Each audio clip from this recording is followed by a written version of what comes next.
Hey everyone, welcome back to the channel. I am in the Isle of Mull. It's another glorious day today. It's time to leave Fidden Farm. It's been an amazing few days. The wild camp on Iona was absolutely incredible. And if you've not seen that episode, I would urge you to do so.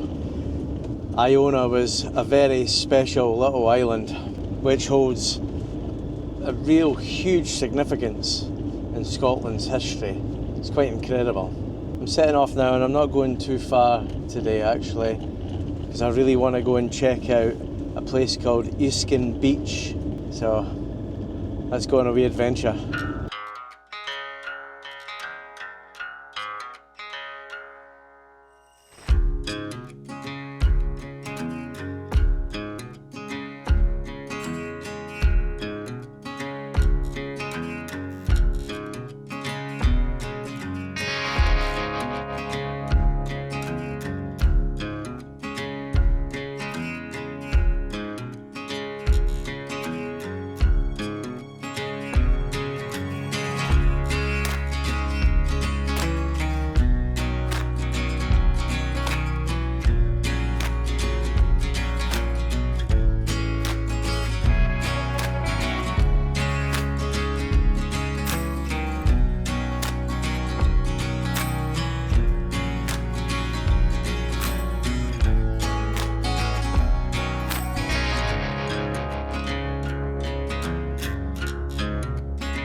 I'm almost there and I'm really looking forward to getting at this spot.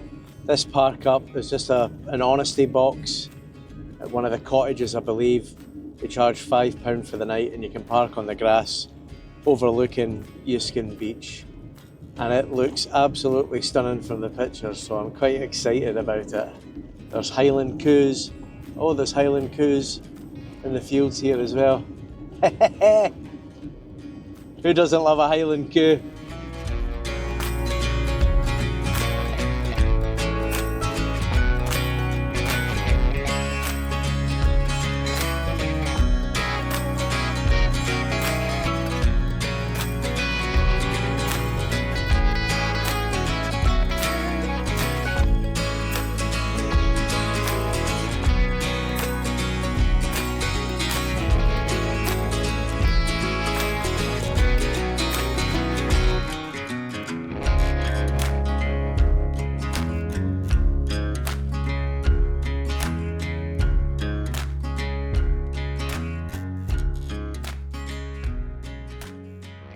Well, this does look like an incredible spot.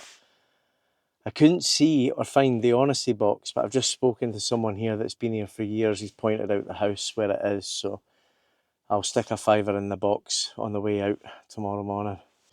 Well, I always wanted a beachfront house when I grew up. Thanks to all my followers and subscribers for recommending this place. Yuskin Beach, £5 per night in an honesty box to park up.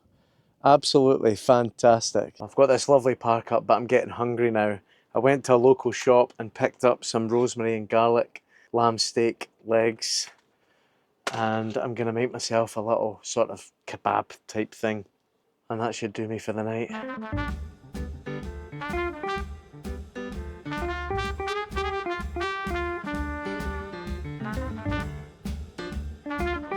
I'm just doing a little bit of editing here for a future YouTube episode, but this looks delicious. I am going to enjoy this very much.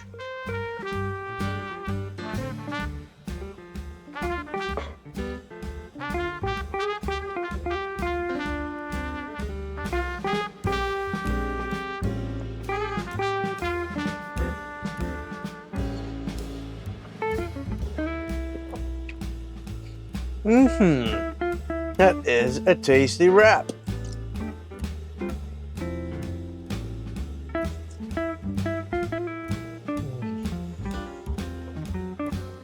rest of my night is going to consist of me chilling out in bed with my projector on, because the Masters at Augusta is on tonight, and that's what I'm going to be watching. Well, good morning everyone. Oh, got a great sleep last night after watching the Masters. It was a late one, but to see Rory McIlroy win the Grand Slam, only the sixth person in history to do it, was just absolutely unbelievable. Well done, Rory. Some man put us all through the ringer. It's probably the best Masters I've ever seen. Just quite incredible, really. But I'm going to make myself a cuppa. I'm going to grab a quick shower and do some clothes washing as well. I found the honesty box. There we are in there.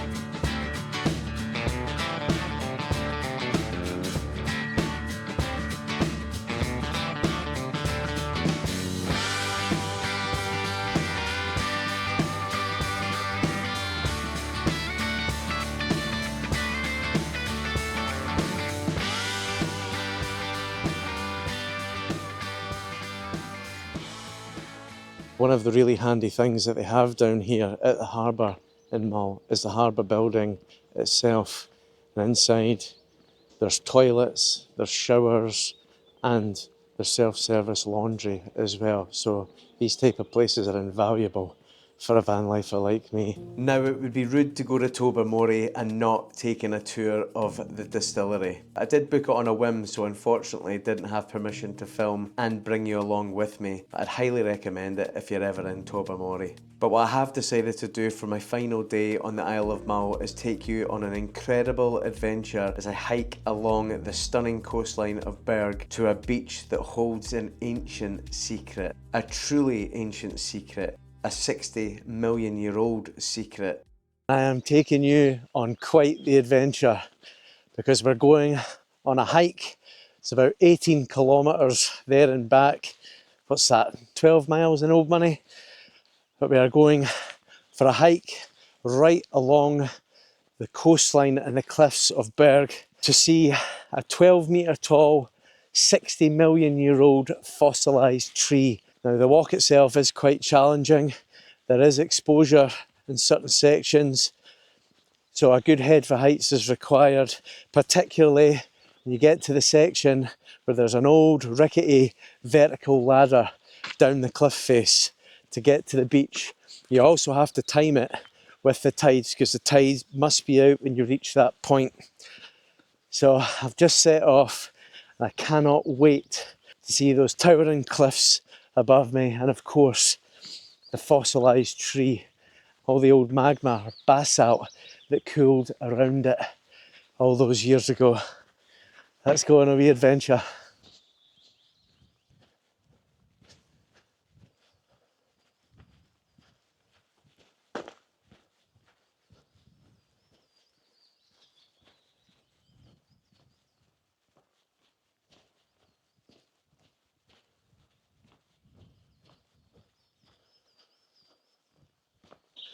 I'll tell you, it's a lovely woodland walk. You can just hear the birds chirping, plenty of trees all around. It's lovely.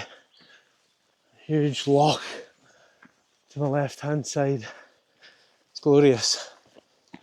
But there has been a disaster.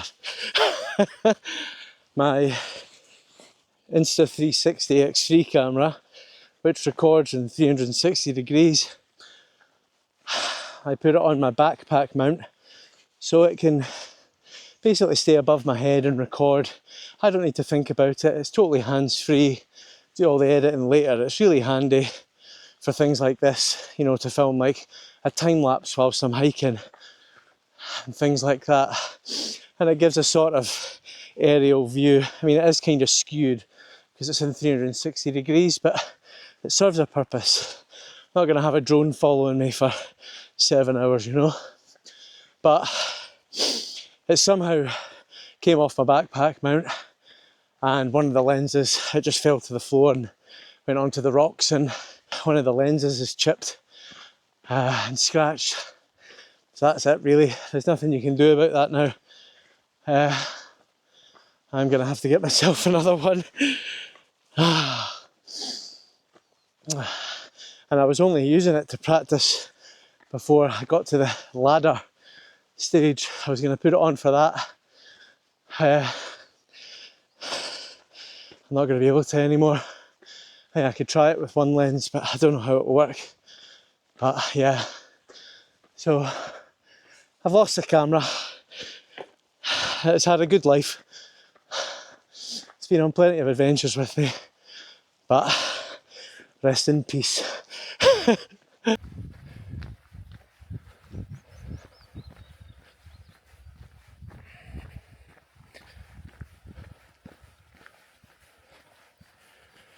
know what, this has actually turned out to be quite a nice day so far. It's due to rain, but I think it's more just showers. And just before I went to set off in the van, it started to rain, and I thought, oh, here we go. Because I obviously needed to leave at a certain time to try and get to that ladder at low tide. So I'm walking pretty quick right now to try and catch up on that time. Hopefully the rain stays off. My fear with this route was that it would be, if it rained constantly or if it was heavy rain, it would be pretty treacherous. So I didn't really want to be doing it if it was pouring rain. And I'd already decided that if it did start to pour of rain like that, then I wouldn't be completing it, purely because it's just too dangerous. It's not worth it. I could always come back, you know, when the conditions are better. But fingers crossed, I'm hopeful, as it looks quite nice.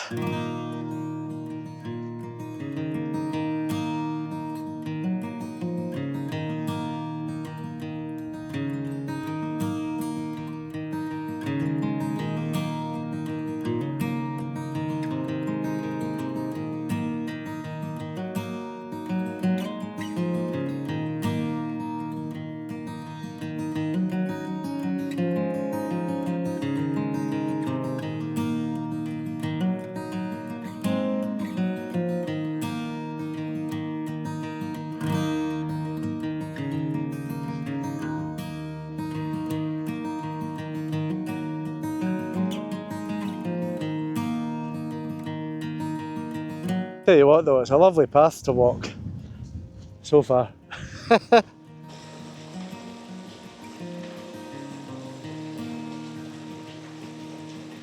There's a bonny wee waterfall here just before crossing the bridge over the burn. It's lovely. Perfect place for a cold dip in summer without a question.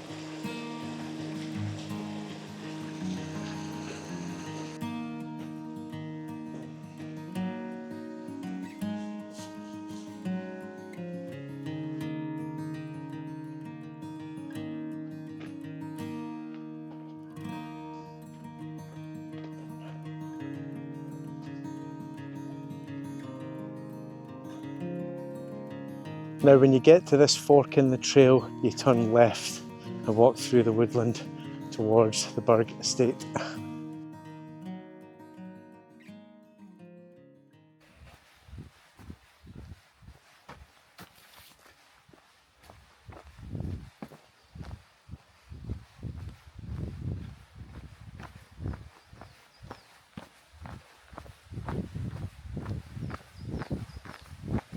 Oh wow!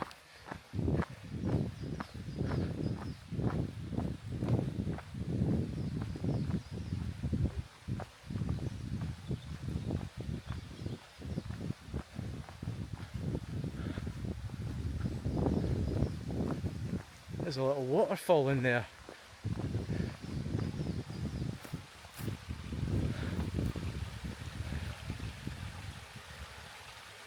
Jurassic Park. I could feel a velociraptor sizing me up there. So cool.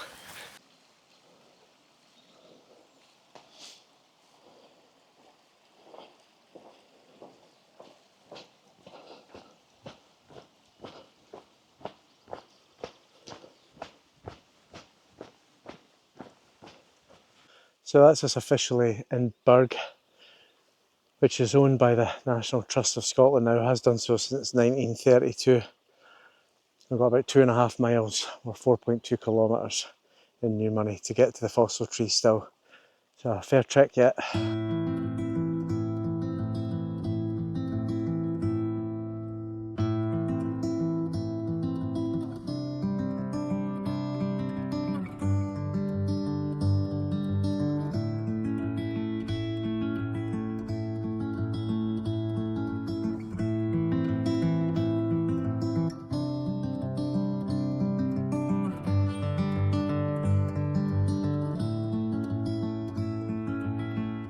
Wow, I love seeing that. I did hear that there's quite a lot of wild goats here as well, and apparently where the fossil tree is as well, and those cliffs, they are there quite a lot because there's waterfalls and fresh running water for them, and then of course the receding tides as well. Plenty of vegetation down there, so hope to see some more. Try not to disturb them too much. There's another fork in the trail, but this one's easily signposted.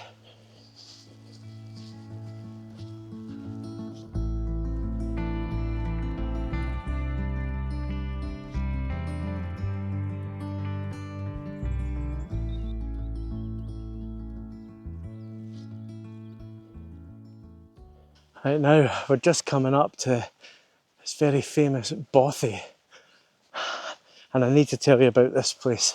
This is the famous Burg bothy, and it's got a great story behind it. It was once the home of a Chrissy McGilvery who lived in it for 91 years.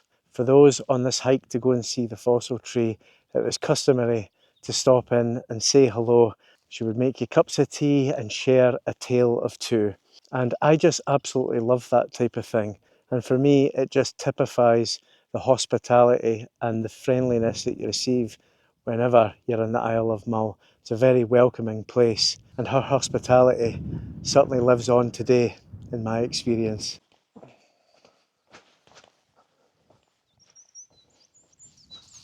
As you leave the bothy, this is where the track pretty much disappears, and you continue along the grass. And there's an old medieval fort up ahead, which is pre-Highland clearances. So I'm going to go and have a look at that too.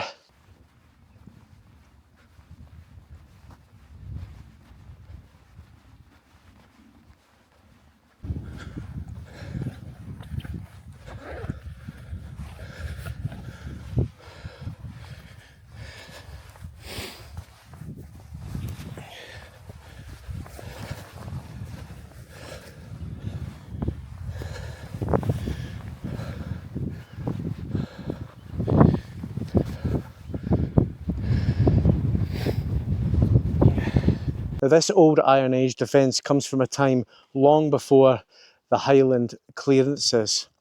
And this modern cairn was actually erected in memory of Daisy Cheap, who unfortunately drowned in the loch out of there on the 15th of August 1896. In Castledare, this was our favourite place, and you can see why. It's a beautiful memorial to her. The views here are absolutely stunning.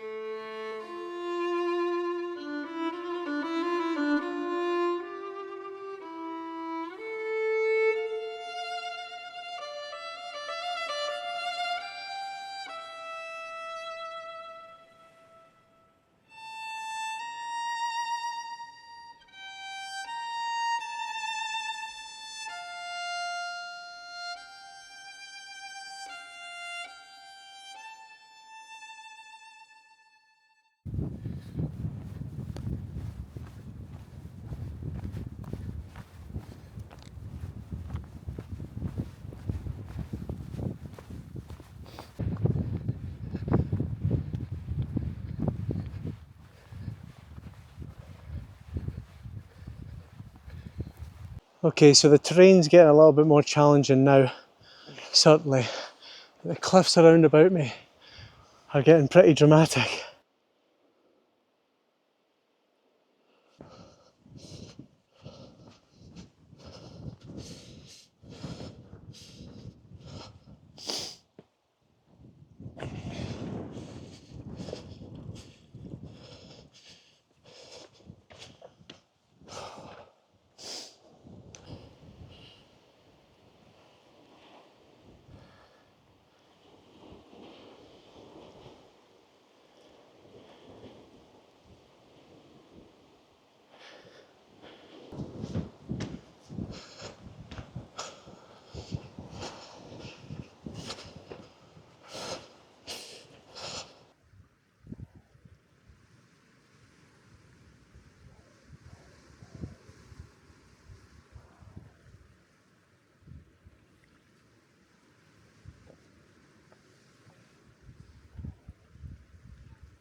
Oh man, those basalt columns going in all the different sort of directions. You actually see how you almost imagine how the lava's cooled in that way to create those sort of twisted basalt columns. It is stunning. Look at them. Wow. There's so many.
Now the tide is due to be fully out in around about 5-10 minutes, and it certainly looks like it's out, which is great. I always worry, you can check how accurate it is, you just can never really tell. But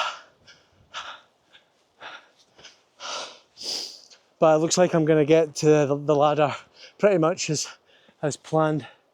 Okay, you get to this viewpoint here, and honestly the whole front is basalt columns. It is unbelievable, just hexagonal basalt. Old lava. Unbelievable. What a sight.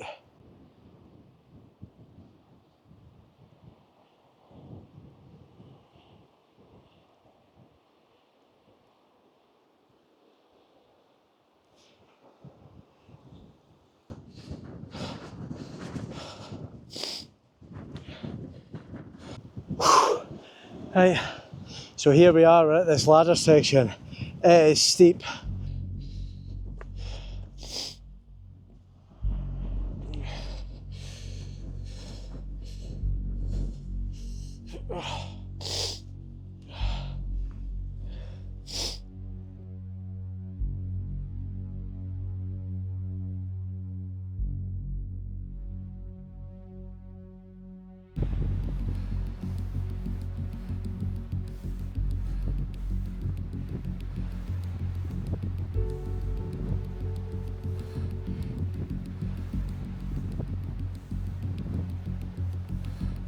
You can see how much it's wobbling.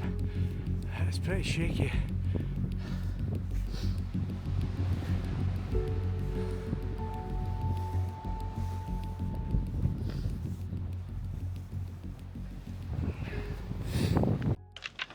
So now the race is on, because I need to get back up there before the tide comes in, which means scrambling over this rocky seaweed and this rocky coastline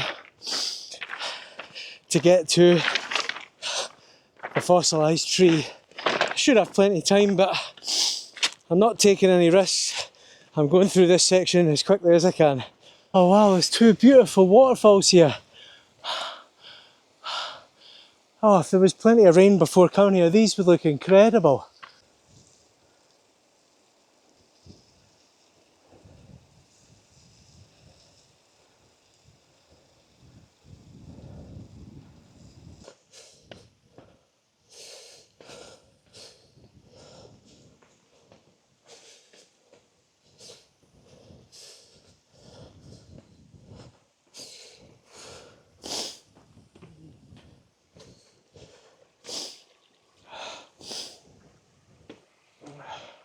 I don't think I'm too far now, because I believe it's just past the second waterfall. Oh, there it is. Wow, look at that. Oh man, I cannot emphasise the scale of this. And the basalt columns, how they're all shaped like that, curved. It's incredible. It sort of goes into a cave as well. Oh my God. I'm never going to do this place justice. So hopefully this can give you some scale of just how tall and long these basalt columns are and how they're all twisted in motion. It is absolutely incredible. I cannot get enough of it. This fossil tree was actually discovered in 1819, John McCulloch, and it's approximately 50 to 60 million years old. And this was at a time of the separation of North America from the Eurasian continent, creating the Atlantic, essentially. That meant that there was a huge amount of volcanic activity here. And Ben More on the Isle of Mull, the only island Munro outside of Skye, was actually the largest volcano in Britain at that time. I hiked Ben More in an early episode of this series. What we're looking at essentially is lava that engulfed a forest of conifer trees. And over time this cliff face was exposed to weather and erosion, eventually revealing the fossilised tree. These beautiful curved basalt columns that stretch all the way up were created by the cooling effect of the tree trunk, which caused the lava to essentially flow and curve around it before it cooled and turned into basalt. Honestly, it's absolutely incredible here.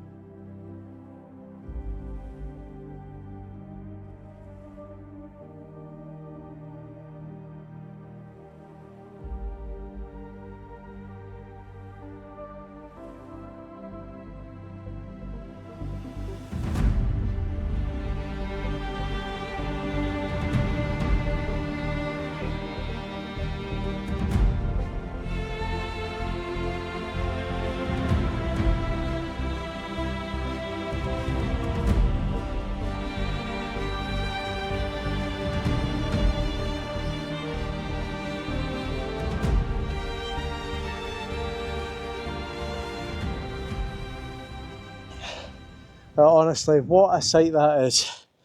Absolutely incredible.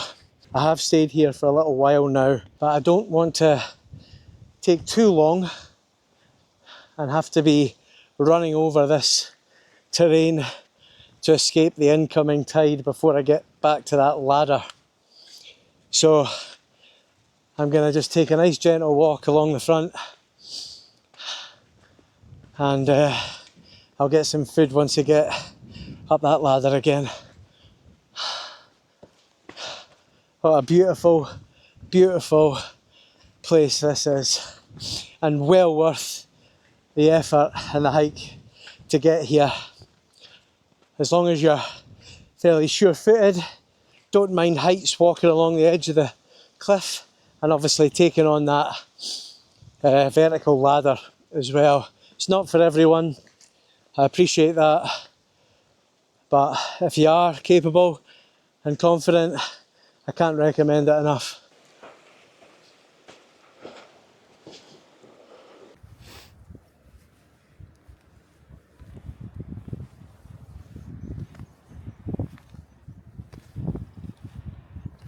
So the water is already a lot further up than it was when I made my way here.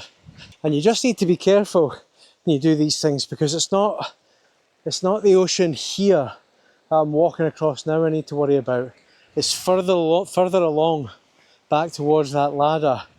Quite often you can find that the water can fill up around you into these little nooks and crannies and gaps.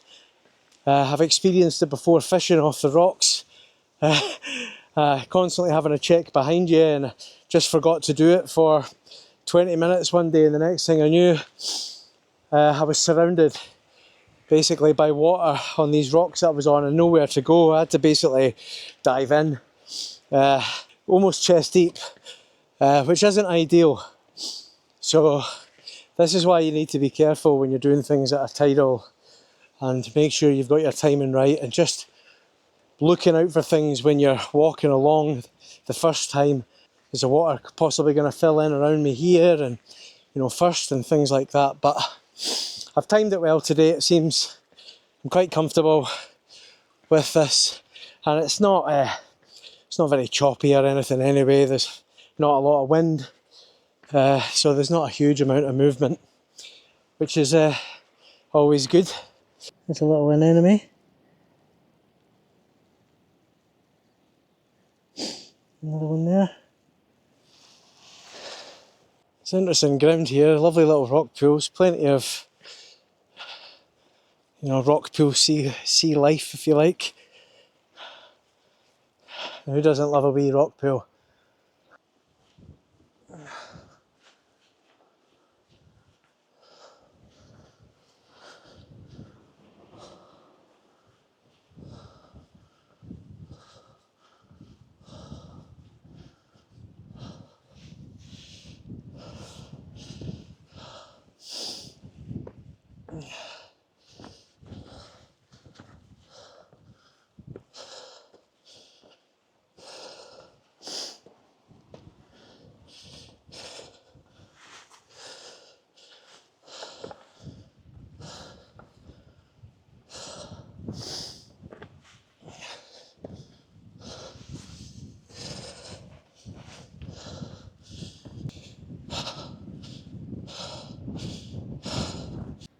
Well, that's me up the ladder, back on the path, and I'm just going to take in these incredible views whilst I get some food and a drink. I just still can't get over those basalt columns at the fossilized tree. They're honestly, I've never seen anything like that before.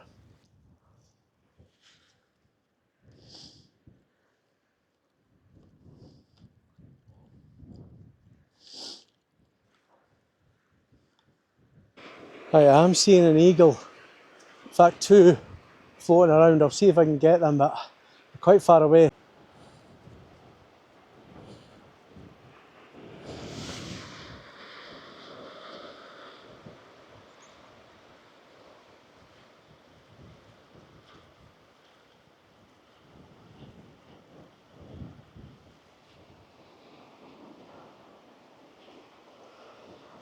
I tried to zoom in using the camera, but I'm not sure if you would have got that or not. Watch this. Someone's gonna leave a comment saying they weren't eagles, they were fucking black crows or something. Because I don't know anything about birds, but they looked eagle-like to me. Majestic. I'm pretty sure they're not the kind that's gonna swoop down and snatch my Greg's steak bake out my hands. Well, that's me back at the van. What a hike that was today. So lucky with the weather. It wasn't forecast to be as nice as this, and I was expecting some rain showers, and they just didn't come. It is a bit of a slog coming back, I'm not going to lie, because you're going all the way along that coast, up and down and round the zigzags and all the rest of it. So it is a bit of a slog, but it was just a magnificent day for it and a beautiful walk. Now, unfortunately, this is my last day on Mull, and therefore the last episode of this particular series. I am quite sad to be leaving. It's been an amazing week that I've had here filming this series. I hope you've enjoyed watching this series. If you're just new to the channel and this is the first episode you've watched, I have got a playlist for every series that I've done so far since starting this channel. Feel free to go back and watch some of them if you fancy a binge and there's nothing on TV that really takes your fancy. Slàinte mhath. Like and subscribe for more van life adventures.